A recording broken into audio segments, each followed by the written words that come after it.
আসসালামু আলাইকুম। পারফেক্টভাবে সিঙ্গারার রেসিপি করার জন্য চলে আসলাম।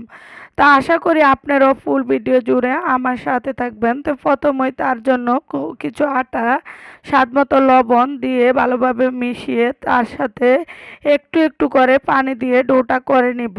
আর আমি সাথে একটা ডিম ও ঘি দিয়ে মথে নিব, কারণ যে কোনো চমচা সিঙ্গারায় ডিম আর ঘি দিয়ে মথে নিলে এটা যতক্ষণ পর্যন্ত থাকে ডোটা একদমই নরম স্মুথ সুন্দর থাকে।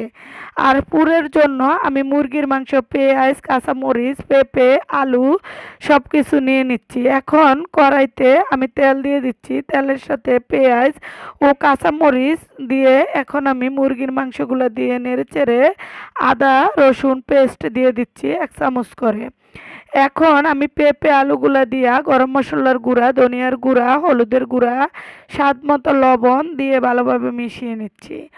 আর সিঙ্গারার পুরের মাঝে একটু মসুর ডাল, মুগ ডাল দিয়ে দিলে ডোটা অনেক সুন্দর থাকে পুরটা এবং খেতে টেস্টি লাগে। তো এই কারণে আমি দিয়ে আর একটু নেড়ে চেড়ে এটাকে গলিয়ে গালিয়ে রেখে দেব। আর ওখান দিয়ে এই যে আমি একটু পাঁচফোড়নের গুঁড়া ও জিরার গুঁড়া দিয়ে এখন নামিয়ে নিব। আর ডোটা দেখেন পারফেক্টভাবে হয়ে গেছে।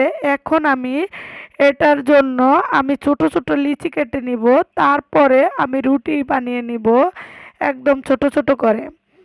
তাই এই যে লিচিগুলা হয়ে গেছে, এখন আমি রুটি বানিয়ে নিব। রুটির মাঝখানে এরকমভাবে কেটে এরকমভাবে শেপ দিয়ে এরকম সিঙ্গারাগুলা বানিয়ে নিব। নিয়ে আমি দেখেন পারফেক্টভাবে হয়ে গেছে, কতটা সুন্দর লোভনীয়। আজ এই পর্যন্ত, আল্লাহ হাফেজ।